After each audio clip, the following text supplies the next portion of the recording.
Bienvenido al Palacio de la Revolución. Un gusto tenerte aquí. Me alegra mucho.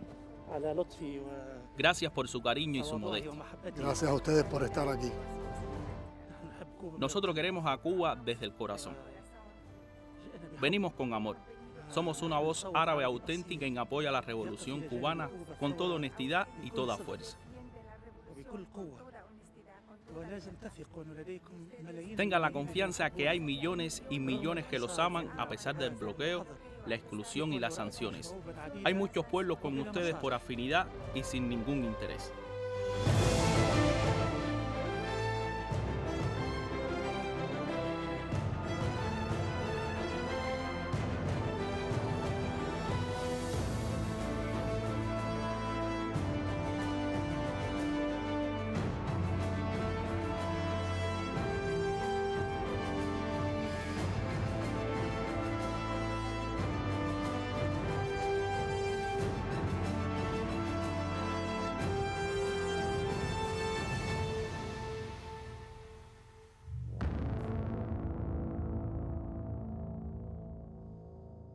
Desde Al-Mayadin los saludamos donde quiera que estén, queridos televidentes. Palestina es nuestra causa de una manera muy clara y sin titubeos. Lo dijo el presidente cubano Miguel Díaz-Canel en la tercera y última parte de su diálogo especial con Al-Mayadin. Él no oculta esa clara postura de estar del lado de los movimientos de liberación, encabezados por Hezbollah y Argelia, hermana de la Revolución Cubana, ya que la generación del Díaz-Canel creció escuchando hablar de la revolución del país del 1,5 millones de mártires. Con total audacia, Díaz-Canel formuló una autocrítica y lo dijo con franqueza. Algunos de los problemas que enfrentó el país eran difíciles de solucionar, ya que son complejos, producto de un bloqueo injusto del que no se salvó ni el ser humano, ni la piedra, ni siquiera un simple pájaro en esa hermosa isla. El muy ilustre entrevistado de Al-Mayadin no olvida la obra de Fidel, a quien mencionó en todos los segmentos de este diálogo especial, pues él fue el maestro de todos, y las nuevas generaciones de Cuba siguen sus pasos y enseñanzas, recordando su forma sistemática para resolver los problemas. Son generaciones que utilizan las herramientas modernas para repeler los intentos de tergiversación y desde ahí emprenden un proceso de desarrollo para llevar al país hacia una situación mejor. Sobre Díaz-Canel, líder, presidente y ser humano, dedicamos este episodio especial y último para hablar de las posturas del presidente cubano en la tercera parte de su diálogo especial a través de Al-Mayadin. Estimados televidentes, en este episodio especial estarán con nosotros hoy aquí en los estudios la directora de Al-Mayadin Español, la señora Wafika Ibrahim. Señora Wafika, le damos la bienvenida. Y nos acompaña desde Chicago el profesor de Sociología y Relaciones Internacionales de la Universidad de Wisconsin, Dr. Saif Dana.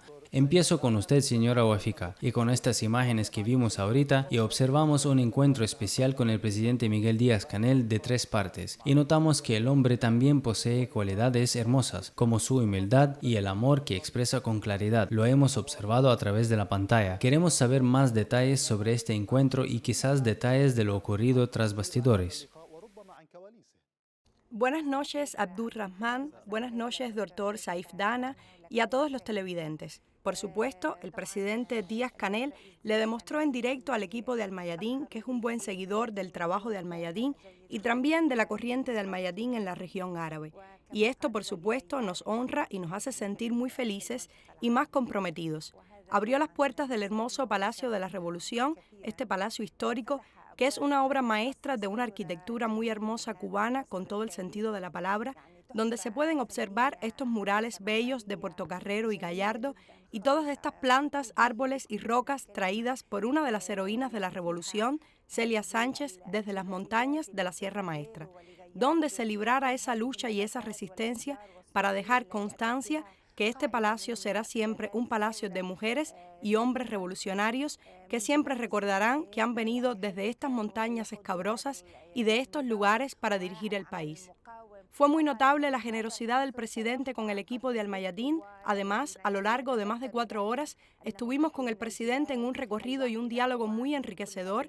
Habló de una manera exhaustiva y fue particularmente notable el hecho de que el presidente Díaz-Canel no ha dado muchas entrevistas, incluso en Cuba. Por supuesto, él tiene discursos e intervenciones, así como ha pronunciado palabras, y está en contacto directo y diario con su pueblo.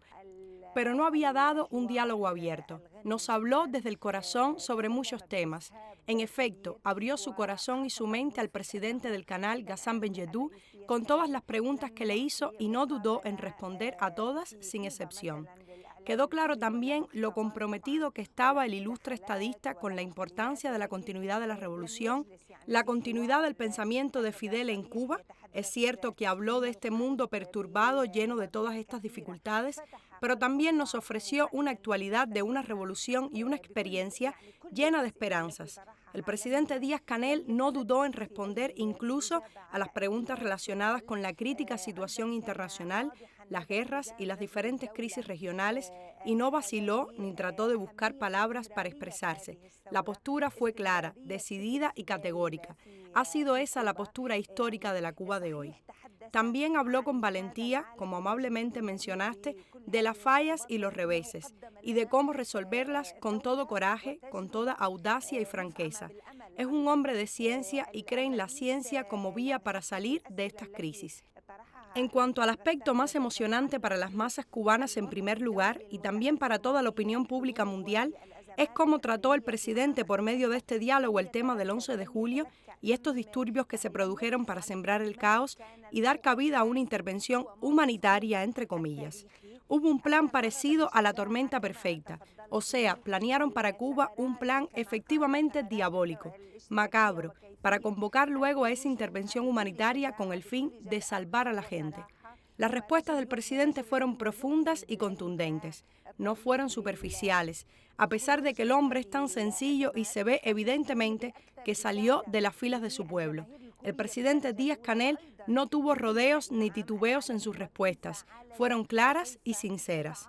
Lo más importante de la entrevista es que despejó todo tipo de dudas con relación a todo lo que se rumoreaba y se escuchaba a veces en el mundo árabe, de que Cuba no podrá seguir resistiendo y se desviará y no se aferrará al pensamiento ni al legado de Fidel. Pues el presidente afirmó que Cuba es antiimperialista y anticapitalista, por razones históricas relacionadas con las raíces de la nación cubana.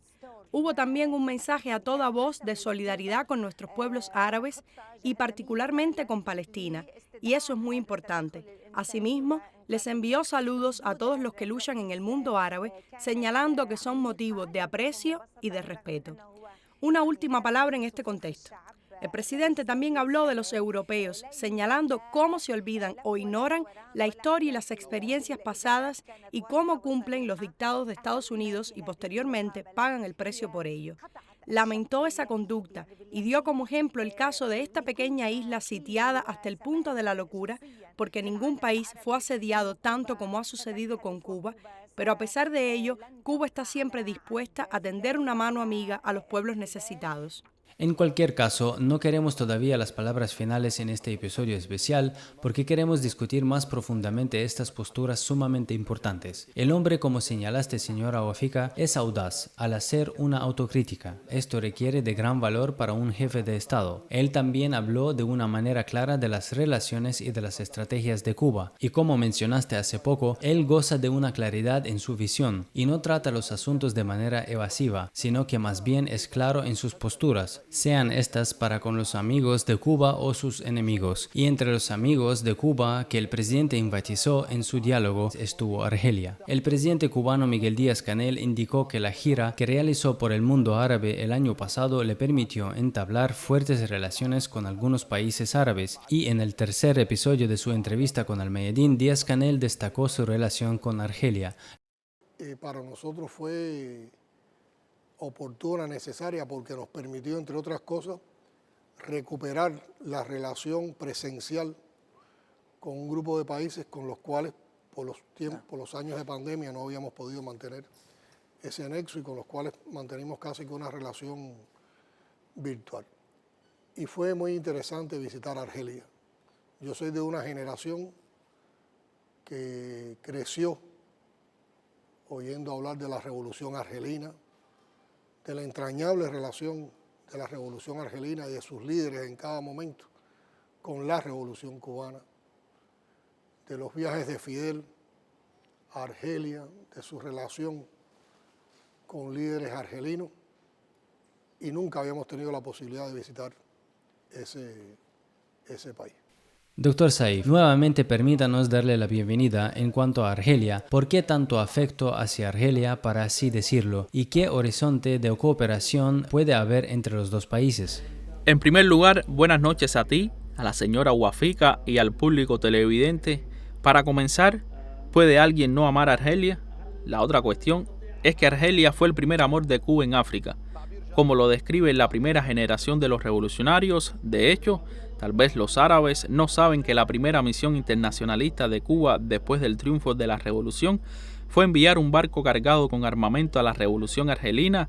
Esta fue la primera misión de Cuba antes de Sudáfrica, antes de Namibia, antes del Congo y antes de la llegada de Cuba a África para ayudar a los movimientos de liberación del continente.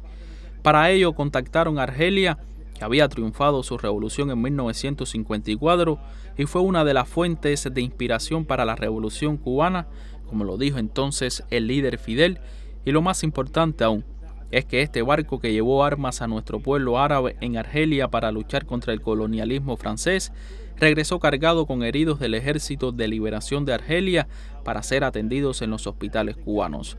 Por lo tanto, esta fue la primera experiencia, aparte de la inspiración de la revolución cubana por la revolución argelina, desde un principio, porque la precedió por años, pero posteriormente quizás este también sea un tema que deba ser resaltado en otras oportunidades, pues se establecieron centros de operaciones y de mando para apoyar a los movimientos de liberación en todo el mundo, y estos centros tuvieron su sede en Argelia precisamente en tiempos del presidente Ben Bella y el presidente Boumediene. Estos centros fueron supervisados principalmente por el guerrillero heroico Che Guevara e incluso se establecieron empresas a nivel mundial. Por supuesto, estas eran fachadas simuladas para apoyar a los movimientos de liberación en todo el mundo. Claro, estamos hablando de los países del sur principalmente. Por otro lado, en 1964 se realizó en Argelia lo que se denominó la Conferencia de Solidaridad Asia-África. Esta fue la primera conferencia práctica cuyo objetivo era apoyar el proceso de liberación nacional en Asia y África. En ese momento, Che Guevara estaba en contacto con la dirección argelina y participó en esta conferencia. 2 años más tarde, esta conferencia se desarrolló y se amplió para convertirse en la Organización de Solidaridad para Asia, África y América Latina, OSPAL, y se fundó en La Habana en 1966, y quizás esta haya sido la organización más grande para los movimientos de liberación nacional de esos continentes, y en la que participó Amílcar Cabral, y en la que participaron la mayoría de los líderes de los movimientos de liberación de los países del sur. En aquel entonces, el Che estaba en África luchando, por lo que no pudo asistir a esta conferencia, pero envió un texto a la conferencia y yo recomiendo a todas las personas que lean el mensaje que envió el Che y en el que habla sobre el papel de Cuba y la cuestión de los movimientos de liberación del sur. Entonces, esta conferencia se trasladó de Argelia a La Habana.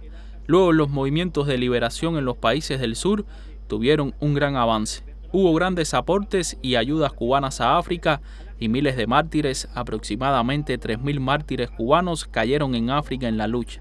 Una lucha en la que participaron 100.000 combatientes cubanos, por supuesto, en diferentes periodos, apoyando a los pueblos africanos en su resistencia al régimen de la apartheid en Sudáfrica. Participaron en Angola, Namibia, el Congo como ingenieros, soldados, médicos y en todas las formas, por supuesto. También hay que reconocer que Argelia tuvo un papel en eso, dada su presencia en el norte de África y por lo tanto jugó un papel de facilitador y participaba de ese modo con Cuba en ese papel. Por consiguiente, esta revolución sentó las bases para el repunte de los movimientos de liberación en los países del sur, es decir, lo que presenciamos desde mediados de los años 60 hasta quizás mediados de los 80 en todos los movimientos de liberación de los países del sur, ya sea en Asia, África o América Latina. Hubo un gran impacto por parte de Cuba, el pueblo cubano y los líderes de la revolución cubana, y en particular el líder Fidel, a quien describí en el episodio anterior y hoy lo reitero, fue el revolucionario más noble del siglo XX. ¿Y qué estamos viendo ahora? Ahora, por suerte para Cuba y para todos los que amamos a Cuba, estamos viendo que uno de sus discípulos sigue el camino que él había trazado, y creo que de eso hablamos ayer y seguiremos hoy hablando también de la personalidad del presidente cubano.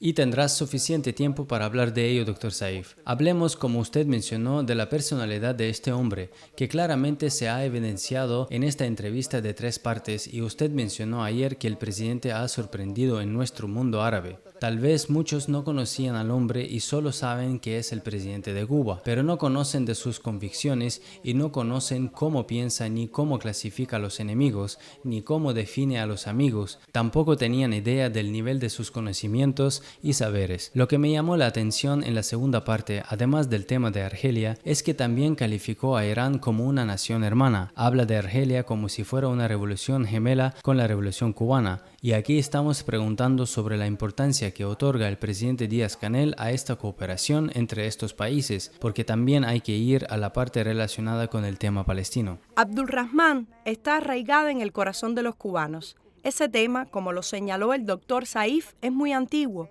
pero también lo más importante, y es lo que distingue a Cuba, son las brigadas médicas que envía a los países del mundo. Este programa se inició precisamente con un grupo de médicos que había sido solicitado por Argelia a Cuba. En aquel entonces, Cuba no tenía médicos de sobra, ni excedentes de especialistas o enfermeros. Sin embargo, enviaron la primera brigada médica a Argelia, y desde allí se repitió este hecho de Cuba con el mundo, expresando con ello una solidaridad internacionalista en el campo de la salud. Todo lo mencionado por el doctor Saif es francamente multifacético. Claro que no podemos abarcarlo en su integridad hoy, pero de seguro es una historia de amor muy antigua y muy arraigada que une a Argelia con Cuba. Es evidente ese amor que se expresa por la causa palestina, y esto es notable de parte de un presidente de un país lejano como Cuba, que a pesar de esta distancia geográfica, el presidente cubano le afirmó a Al-Mayadeen su total apoyo a la causa palestina, ante la injusticia y la violencia de la que es objeto, destacando el derecho de este pueblo a establecer un Estado palestino dentro de las fronteras anteriores a 1967, con Al-Quds Este, Jerusalén, como su capital. Palestina para nosotros ha sido una causa a defender en todo momento. Siempre hemos defendido la causa del pueblo palestino, por lo injusta que es, por la manera en que han despojado a un pueblo de sus territorios y con prácticas tan criminales, de tanta violencia, cegando los derechos del pueblo palestino. Nosotros defendemos un Estado palestino con fronteras anteriores a 1967, con Jerusalén Oriental como capital y que dé toda la garantía para el regreso de los refugiados palestinos que están en otras partes del mundo. Dr. Saif, el presidente Díaz-Canel lo dijo claramente. Palestina ha sido para nosotros la causa que defendemos en todo momento. ¿Cuánta importancia tiene que el presidente Miguel Díaz-Canel en esta época precisamente, y a pesar de la distancia geográfica, defienda de esa manera una causa árabe? Intentaremos ser lo más breves posibles, Dr. Saif, para poder hablar de todos los puntos restantes. En efecto, Cuba ha utilizado muchas plataformas y foros internacionales, y específicamente la UNESCO, a favor de Palestina, y el presidente Miguel Díaz-Canel lo ha mencionado. Cuando fue ministro de Educación, exigió en su discurso ante la UNESCO que sea aceptada la membresía de Palestina en la UNESCO, y todo el mundo recuerda, al menos todos los árabes, hace 5 años atrás, en julio de 2017, cuando la representante de Cuba en la UNESCO se enfrentó al representante de la entidad sionista al solicitar este último un minuto de silencio por las víctimas del Holocausto, y ella se levantó después de objetar el uso de la plataforma de la UNESCO con fines políticos y exigió un minuto de silencio por los mártires palestinos. Y específicamente en cuanto a la UNESCO, Cuba logró transformar esta institución en una plataforma de solidaridad con el pueblo palestino. De hecho, quien ve a este presidente como piensa y habla, desea que tengamos, aunque sea un solo presidente como él. Estamos hablando de Palestina. Pero el gran tema en cuanto a Cuba es que Cuba es una idea basada en lo que dijo el presidente Fidel Castro: en Cuba un mundo mejor es posible, y otras formas de vida posible, y eso necesita de valores nuevos y alternativos, y necesita de un hombre nuevo y diferente, y este modelo es adecuado, no solo para los árabes, sino para casi todos los países del mundo. La razón es que las ilusiones que nos venden en los medios de que podemos vivir los habitantes de los países del sur, concretamente los habitantes del mundo árabe como la clase media en Europa o en Estados Unidos, esto en efecto es una de las ilusiones que nos venden, pero lo que no nos dicen es que para que la clase media en Europa y en Estados Unidos pueda vivir como lo hace, el 15% de los habitantes del planeta tienen que controlar el 85% de los recursos del mundo. Por consiguiente, ellos, porque controlan ese 85% de los recursos, pueden vivir así, pero los habitantes del mundo no pueden vivir de esa manera. Esto es una ilusión. Por lo tanto, el otro modelo que permite que la gente pueda vivir de manera digna y honorable es reemplazar estos valores codiciosos y egoístas que promueve el capitalismo neoliberal y pensar en globalizar la idea misma de Cuba, que conduce al crecimiento de una persona mejor porque posee mejores valores y una formación de un ser humano mejor que sueña con un mundo mejor y un mundo diferente. Un mundo basado en valores distintos a la voracidad y la codicia, y también sabe que esa ilusión que se está vendiendo solo es posible para América del Norte y Europa, para el 15% de los habitantes del planeta que usurpan el 85% de los recursos del mundo. Otra cosa es solo una ilusión. Permítame, tengo que ir con la señora Wafika. Esto también tiene un costo, señora Wafi, el tema de apoyar la causa palestina, pero el hombre ha sido claro y valiente. ¿Acaso ha causado esto un costo para Cuba? Claro, ha impuesto un costo muy alto. Yo se lo digo, yo he estado presente en muchas delegaciones cubanas, incluso en algunos foros internacionales. Cualquier delegado cubano considera siempre que su prioridad es defender la causa palestina y siempre se encuentra presente y dispuesto para esta tarea. Discúlpame si digo que es posible encontrar muchos delegados árabes ausentes en las sesiones en las que puede haber votación por algo relacionado con Palestina, pero el representante de Cuba nunca puede estar ausente de esas sesiones. Y las palabras de Cuba en todos los foros internacionales se centran directamente en la causa palestina. Los delegados del ente ocupante ofrecieron a Cuba, después de buscar 100 formas para llegar a ellos y proponerle a Cuba restablecer sus relaciones con la entidad sionista a cambio de levantar el bloqueo estadounidense. Ese bloqueo que tanto daño ha hecho al pueblo cubano. Pero Cuba se negó y dijo que no. Nos quieren doblegar por hambre y no, porque mantenemos nuestra dignidad y apoyaremos al pueblo palestino y a su causa. Y Cuba nunca estuvo de acuerdo. El tema palestino es un tema importante en Cuba. Cuando estás en la calle, basta con decir que eres palestino para que te abracen y te digan que estamos contigo de todo corazón y queremos que recuperen su tierra y así sucesivamente. O sea, en Cuba se respira Palestina. Y el presidente Díaz-Canel sigue por ese mismo camino, queridos televidentes. No es solo Palestina. El presidente cubano Díaz-Canel afirmó su apoyo a todos los movimientos de liberación del mundo que defienden la independencia y la soberanía de los pueblos, y habló del papel de Hezbollah y de sus dirigentes en la defensa del Líbano, su tierra y su pueblo. He recibido aquí a los líderes palestinos actuales, hemos tenido conversaciones, mantenemos un diálogo y una relación profunda. Y ese es nuestro sentimiento hacia todos los movimientos que defienden la independencia, la soberanía, la autodeterminación de los pueblos árabes, en particular de Hezbollah en el Líbano, que con sus líderes ha defendido la causa de la independencia, la causa de la autodeterminación y la causa de la soberanía del pueblo libanés. También, doctor Saif, hubo un sentido de compromiso con los movimientos de liberación en el mundo y con Hezbollah, y al referirse al secretario general de Hezbollah, Said Hassan Nasrallah, dijo que él era un líder que supo conducir un movimiento que defiende las causas del pueblo libanés. También queremos profundizar en estos puntos y en este punto específicamente que mencionó el presidente Díaz-Canel. Palestina y la resistencia son en realidad la balanza dorada con lo que se miden las posiciones no solo de los partidos y de los movimientos, sino también los estados Y tal como lo mencionó la señora Wafika, apoyar la causa palestina de hecho implica un costo colosal y Cuba ha pagado el precio por su postura. Incluso muchos de nuestros hermanos árabes lamentablemente no se han atrevido a tomar una posición semejante a la adoptada por Cuba y por algunos movimientos de liberación en el mundo. Por supuesto, quien apoya a Palestina con el mismo estándar respalda a todos los movimientos de resistencia, específicamente el movimiento de la resistencia islámica en el Líbano, porque una considerable extensión del Líbano fue ocupada por el ente sionista y liberada por la resistencia. Y por supuesto, este modelo en realidad, es decir, el modelo que representa Hezbollah en el Líbano, es un modelo que, al igual que el argelino, ha sido inspirador para el modelo cubano.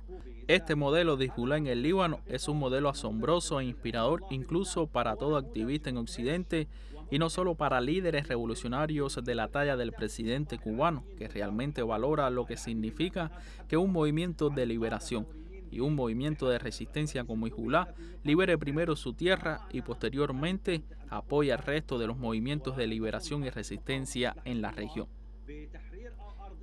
Incluso mencionar así a Hezbollah y mencionar así al Sayed Nasrallah tiene un costo para el presidente cubano. Este ánimo que percibimos y el discurso que escuchamos del presidente cubano cuando habla de Palestina, cuando habla de Hezbollah, de la resistencia y de Sayed Nasrallah, y cuando habló ayer también específicamente del mundo árabe y habló sobre Irán en particular y lo calificó como país hermano, así como calificó ahora Argelia. Esto refleja el ánimo revolucionario que aún rige la forma de pensar y la manera de expresarse del presidente cubano. Él no es solo un presidente, más bien con estas características, con esta retórica, con esta conciencia, es de hecho un desafío para la mayoría de los presidentes del mundo y así como lo dije ayer, quien lo escucha siente que la revolución en Cuba fue ayer y no hace más de 60 años, pareciera que esa brasa revolucionaria estuviera encendida cuando se expresa, o sea, usa el mismo discurso que usan los líderes de los movimientos de liberación, habla de dignidad, habla de soberanía, habla de independencia. En este aspecto específicamente, cuando habló de Hezbollah, destacó Hezbollah por estos conceptos, el concepto de la dignidad, el concepto de la independencia, el concepto de la soberanía y el concepto de la liberación de la tierra. Estos son conceptos que deberían haber sido asumidos por algunos de la farsa izquierda del mundo árabe, quienes asumen que la principal misión de la izquierda es una discusión o una lucha por los derechos civiles y no una lucha por liberar la tierra y deshacerse de este lastre colonial, específicamente la entidad sionista. Entonces, el discurso es una expresión de la personalidad del presidente y yo estoy frente a un presidente revolucionario, un presidente y un líder revolucionario y no solo un presidente en el sentido tradicional. Permítanme, queridos espectadores, completaremos también el resto de los puntos en este episodio especial en el que ahondaremos más, pero después de esta breve pausa.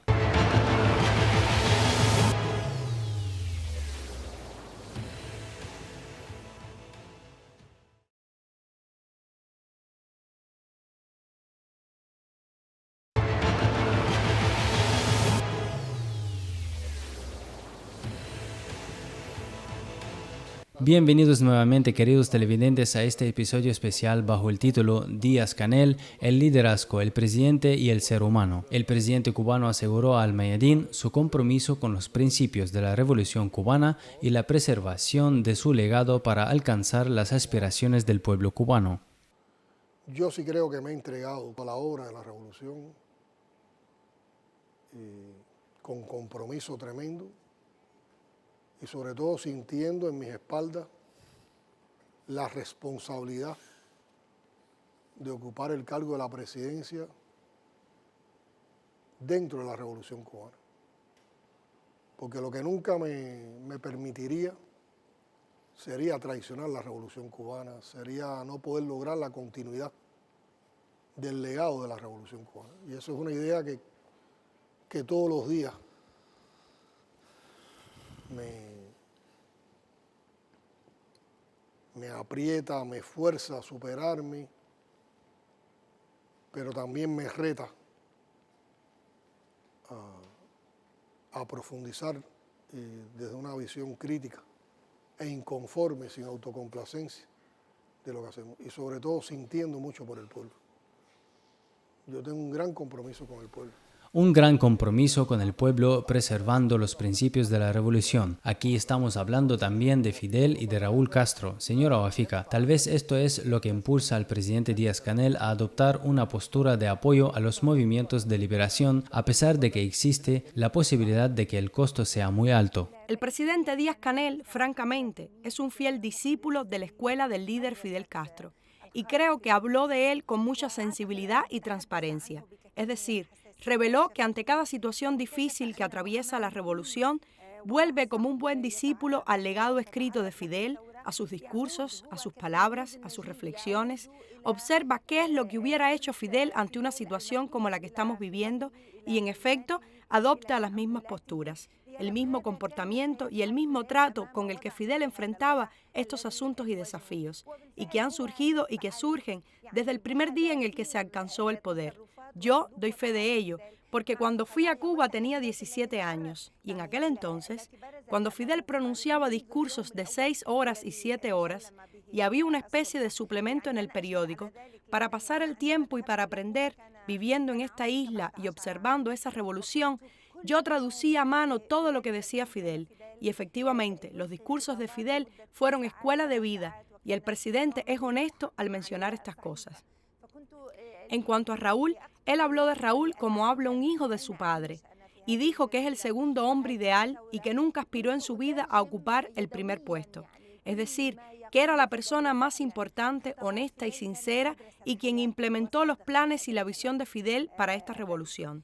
Admitió que por primera vez él habla públicamente de sus sentimientos hacia Raúl y su evaluación de la fructífera carrera de Raúl y de lo que había hecho en el Ministerio de Defensa y las Fuerzas Armadas, y así sucesivamente.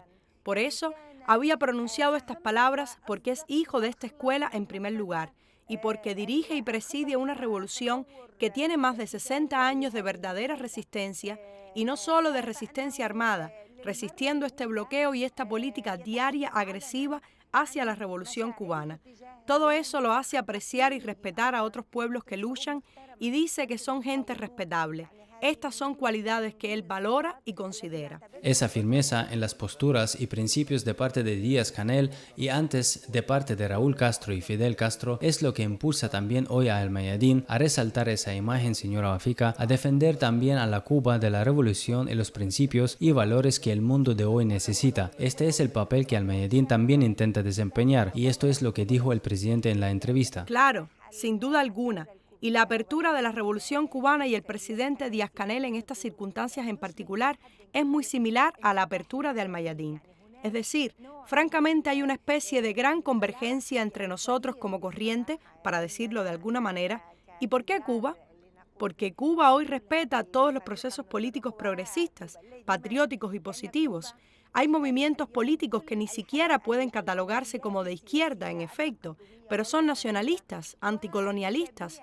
Luchan en contra del ocupante, se enfrentan a la hegemonía, al capitalismo salvaje, al neoliberalismo. Por eso el presidente Díaz-Canel considera que en este marco y en este mundo hay lugar para todos.